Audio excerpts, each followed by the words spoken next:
पति जाकर बिस्तर पर लेट जाता है और पत्नी घर का काम निपटा रही थी। पति उसका बेसब्री से इंतजार कर रहा था ताकि वह आए तो फिर एक बार बातचीत का सिलसिला भी शुरू हो जाए। आखिरकार पत्नी आती है और जैसे ही वह आखिरकार बिस्तर पर बैठती है, तुरंत ही पति उसे कहने लगता है कि तुमसे एक बात पूछनी है। सच सच बताना। जैसे ही पत्नी बात सुनती है कि क्या पूछना चाहते हो, तो वो कहने लगता है कि मुझे एक बात पूछनी है, बस मैं यह जानना चाहता हूँ कि सच है तो हाँ कर देना और झूठ हो तो ना कर देना। तभी वो पत्नी कहती है कि ठीक है, जो भी तुम पूछोगे मैं बिल्कुल सही चीज बताऊंगी। यानी पत्नी ने जैसे ही ये हावी मतलब ये बात पर कहा कि बस मैं यह जानना चाह रहा था कि क्या तुम्हारा किसी से अफेयर बन रहा है या जो पहले से बनता है। पत्नी ये बात सुनने के बाद उसके हाथ को झटका देती है और कह देती है कि तुम्हें शर्म नहीं आती, किस तरह की तुम बातें करते हो। पति फिर से पूछने लगता है, बता दो ना इसकी इस तुम्हारी से जो किसी से अफेयर चल रहा है।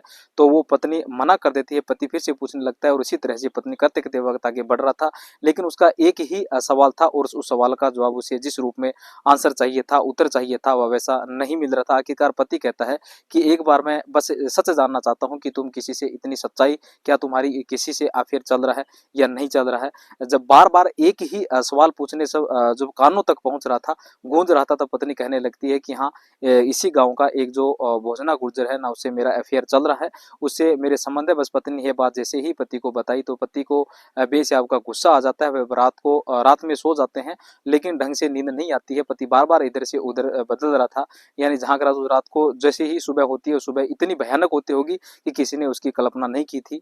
मामला जब अदालत तक पहुंच जाता है तो अदालत में जज साहब को यह कहने के लिए मजबूर होना पड़ता है कि इसे तब तक फांसी के फंदे पर लटका के रखा जाए जब तक इसके प्राण ना निकल जाए। वह तारीख भी तय हो जाती है और जब तारीख तय होती है तो आखिरकार जयपुर की जो सेंट्रल जेल में फांसी के फंदे पर जब चढ़ाया जाता है, वह काफी छटपटाता है।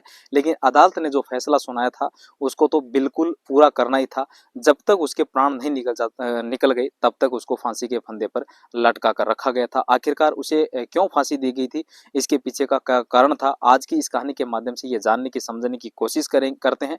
आदाब, नमस्कार, सत श्री अकाल। मैं आपका भाई कैलाश कुमार। आज की जो सच्ची घटना मैं आपको सुनाने जा रहा हूँ, ये सच्ची घटना है राजस्थान प्रदेश का एक जिला है बूंदी, और बूंदी जिले का ही एक थाना लगता है डाबलाना।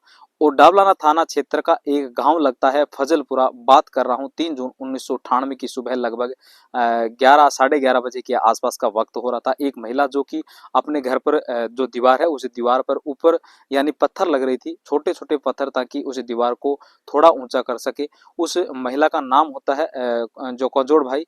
उसकी जो उम्र है लगभग 30 साल के आसपास होती है। जैसे ही उस महिला ने पत्थर लगा रही थी, उसका पूरा का पूरा ध्यान वहीं पर था, यानी कि पत्थर लगाने में था। एक एक पत्थर उठाकर लगा रही थी और जैसे ही पत्थर लगाती थी तो उसके बाद फिर मिट्टी से उसको लीपना पोतना शुरू कर देती थी ताकि वह पत्थर ठीक से जम जाए। उसकी जो गर्दन है यानी थोड़ी सी और आगे निकली हुई, इस बीच में एक बहनोसी नाम का एक आदमी आता है। उसके हाथ में 30 इंच की तलवार होती है, जिसकी चौड़ाई लगभग 1 यानी 1.5 इंच के आसपास है, आधा इंच का जो भी है। उसने पूरी ताकत से अपना पकड़ा और उसे जो महिला के आराम से अपना जो काम कर रही थी, उसका ध्यान पूरी तरह से काम में था और पूरी ताकत से उसकी गर्दन पे जाकर वार करता है तो उसको संभलने का मौका ही नहीं मिलता है। उसे उस पर कोई हमला करने वाला है, उसे पता ही नहीं चला था कि ऐसा भी कुछ होता है, ऐसा भी कुछ होगा। और जैसे ही गर्दन पे पूरी ताकत से तलवार मारी जाती है तो गर्दन अलग हो जाती है, और अलग हो जाती है तो काफी देर तक तड़पाती रहती है महिला। और जब वो जो महिला तड़पती रहती है तो उसके पास में ही 2 साल का बच्चा है, वो खेल रहा था अपनी माँ के बिल्कुल बहुत करीब में। साथ ही 14 साल का जो बेटा है जिसका नाम है नंद कंवर, वो भी खेल रहा था। और 7 साल की उसकी बेटी है हंसाबाई, वो भी वहीं पास में खेल रही थी। छोटा बच्चा 2 साल का, वो क्या समझ पाएगा क्या नहीं समझ पाएगा, लेकिन 14 साल का जो उसका नंद कंवर था वह समझ पाता है और उसकी चीख निकल जाती है। लेकिन उसे चीखने का कोई फायदा नहीं होता है। एक के बाद एक तलवार पर उन तीनों बच्चों को मारे जाते हैं और देखते ही देखते 2 साल का राज बहादुर वो भी मारा जाता है। 14 साल को नंद कंवर को भी मारा जाता है। 7 साल की हंसाबाई वो भी मारी जाती है। अब यहाँ से उसके हाथ में तलवार थी, उसके सर पर खून सवार था, एकदम भूत जैसी उसकी स्थिति हो रही थी। और यहाँ से वह देखता देखता ही क्या है कि उसका एक 8 साल का बेटा है, 8 साल के बेटा जिसका नाम नाथू सिंह है। और जो इस दृश्य को अपनी आंखों से देख रहा था, उसने दरअसल अपनी जान बचाने के लिए यहाँ से जाता है पड़ोस के घर में। वहां पर एक पेड़ है और पेड़ में जाकर छुप जाता है, यानी पेड़ की आड़ ले लेता है। और वह छोटू महाराज के घर से थोड़ा सा पहले ही पेड़ होता है। जैसे ही वह बेनुसी का नाम व्यक्ति यानी आता है तो आने के बाद तुम जो इसी नथू जी के पास पहुंचता है, उसे बचने का नाथू सिंह को, जो 8 साल का बच्चा होता है, मौका ही नहीं मिलता है, उसको भी पूरी ताकत से तलवार से मारी जाती है और 1-2 तलवार लगते ही वो जमीन पर गिर जाता है और वो मारा जाता है। आखिरकार एक 4 साल की बच्ची है, नाम उसका मनराज है, मनराज भाई है। मनराज भाई ने अपने आप को बचाने की कोशिश की, हालांकि इस बीच में एक आवाज आती है कि इसे मत मारो, इसे मत मारो। इसे रोकने की कोशिश की जा रही थी, लेकिन उसको तरस नहीं आता। उसने उस बच्चे को, 4 साल की बच्ची है मनराज, उसको भी मार दिया। हालांकि वो जो हैंडपंप है, जो कि सरकारी हैंडपंप, यानी जो सरकारी हैंडपंप था, उसके पास जाके छुपी हुई थी, उसको भी बचाने का मौका नहीं मिल पाता है। तलवार हाथ में लगी हुई, सफेद रंग के उसके जो शर्ट पहनी हुई थी, सफेद रंग की धोती पहनी हुई, लेकिन जब उसने तलवार से वार किया, जो तलवार से वार किया था, तो उसके शरीर पर भी, उसको कपड़ों पर भी खून के निशान थे। अब वो तलवार जो भी थी खून से नहाई हुई थी बिल्कुल, और उसने पूरे हाथों से ऐसे उठाया, उसको आराम से यानी चले जा रहा था। कुछ लोगों की नजर पड़ती है, कुछ लोग उसको देखते भी हैं, लेकिन ये समझ नहीं पा रहे थे कि आखिरकार यह जो बेहोशी का जो जा रहा है, इन कपड़ों की हालत है कैसी हो रही है, इसकी खुद की हालत कैसी हो रही है। भाई जो पास में ही डाबलाना थाना है, वहां जाता है और वहां जाकर गेट पर खड़ा होता है और जोर जोर से आवाज लगाता है, सुनो सुनो, मैं अभी 6 कत्ल किए हैं। जैसे ही ये बात कहता है, अपने आवाज संतरी यानी तक पहुंचती है, संतरी बाहर जाकर देखता है कि आखिरकार क्या मामला है। फिर वही आवाज लगता है, सुनो सुनो, मैंने 6 हत्याएं की हैं, 6 कत्ल की हैं, बस इतना सुनना था। उसको पास में बुलाया जाता है, ऐसो होते हैं दुर्गा शंकर शर्मा, उन तक यह बात पहुंचती है। पूरे थाने में हड़कंप मच जाता है, सभी पुलिस वाले एक साथ इकट्ठा हो जाते हैं और उस आदमी को तसल्ली देते हैं। तसल्ली देने के बाद उसके हाथ से तलवार लेते हैं, उसे बातचीत करते हैं और बातचीत करने के बाद, जैसे ही बातचीत का सिलसिला जो है चल ही रहा था वैसे, और वो पूरी कहानी को बयां कर रहा था, इसी बीच में एक आदमी भागता हुआ आ जाता है और आने के बाद सीधे थाने में आता है और आके कहता है कि यह फजलपुरा गांव है, ना वहां पर 6 लोगों की हत्या हो गई है, अब जितनी जल्दी हो सके वहां जल्दी चलो।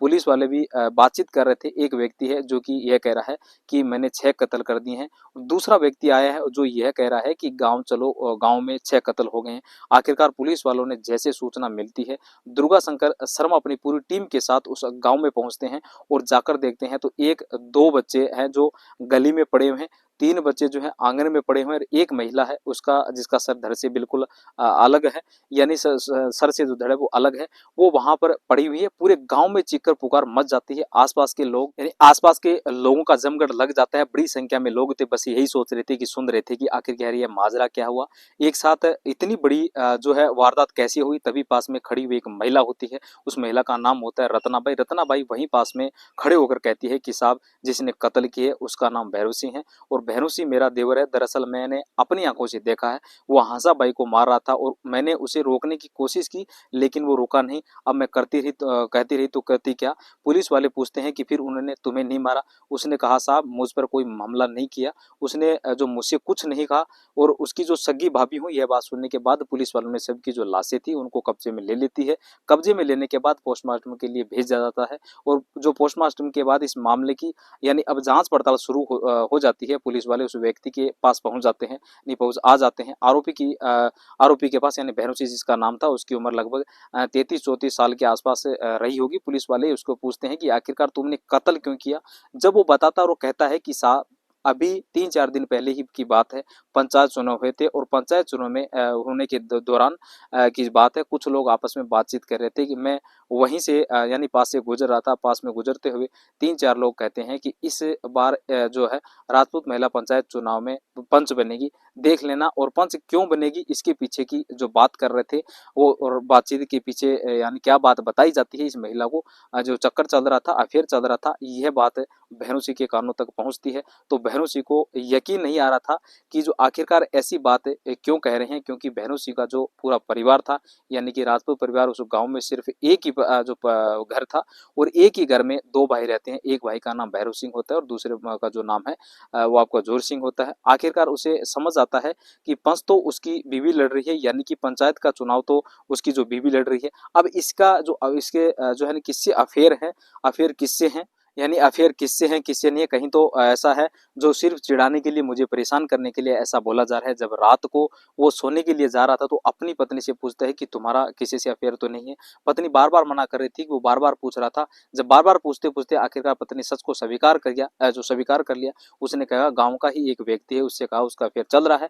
यह बात पति जो है बर्दाश्त नहीं कर पाता और वह रात को काट देता है। यानी काट लेता है, लेकिन जब दिन निकलता है तो उसके दिमाग में, उसके ज़हन में, उसके कानों में वही शब्द गूंज रहे थे कि हाँ, गाँव का ही एक व्यक्ति है, उससे उसका अफ़ेयर चल रहा है जिसका नाम है भोजना गुज्जर। भोजना गुज्जर से यानी अफ़ेयर चल रहा है और यह बात सुनने के बाद वो बर्दाश्त नहीं कर पाता है, यानी तलवार का जो है इंतज़ाम करता है और अपनी ही पत्नी को मारता है। साथ ही 3 बेटी को मारता है और जो है 2 बेटियों को मार देता है। इसको मारने के बाद ही इसी मामले को एफआईआर दर्ज करा ली जाती है और यह आर्म्स एक्ट की जो धारा लगती है और साथ ही आईपीसी की धारा 302 लगती है। इस मामले में चार्जशीट लगाई जाती है और चार्जशीट लगाने के बाद यह मामला अदालत तक पहुंच जाता है और जब अदालत में पहुंचता है तो दोनों तरफ के वकील, एक बचाव पक्ष की वकील और एक ही साथ में जो है दूसरा जो वकील होता है, वो दोनों ही वकील इस मामले में अपने अपने जो है तर्क देते हैं। लेकिन अदालत कहती है कि इस व्यक्ति को तब तक फांसी के फंदे पर लटका के रखा जाए जब तक इसके प्राण न निकल जाए।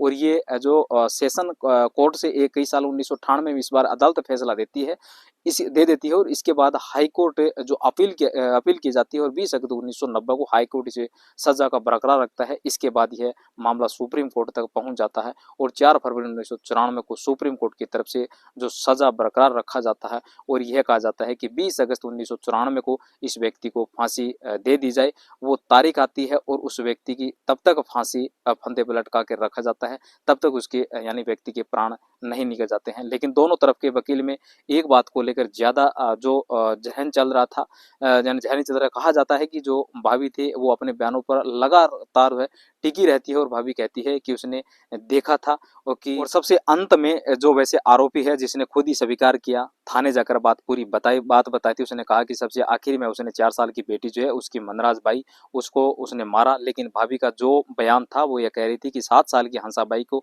उसे बचाने की कोशिश की है। दोनों ही इसमें बयानों में जो विरोधाभास था, लेकिन अदालत ये कहती है कि जज साहब को ये कहते हैं कि कत्ल तो हुए हैं, भले ही जो चाहे पहले हंसा मारी गई हो या मनराज बाई मारी गई हो, इससे कोई फर्क नहीं पड़ता है, इस व्यक्ति को जीने का कोई अधिकार नहीं है। दोस्तों, इस पूरे घटनाक्रम का सुनाने का उद्देश्य किसी को परेशान करना नहीं है, किसी का दिल दुखाना नहीं है, बल्कि आपको जागरूक करना है, आपको सचेत करना है।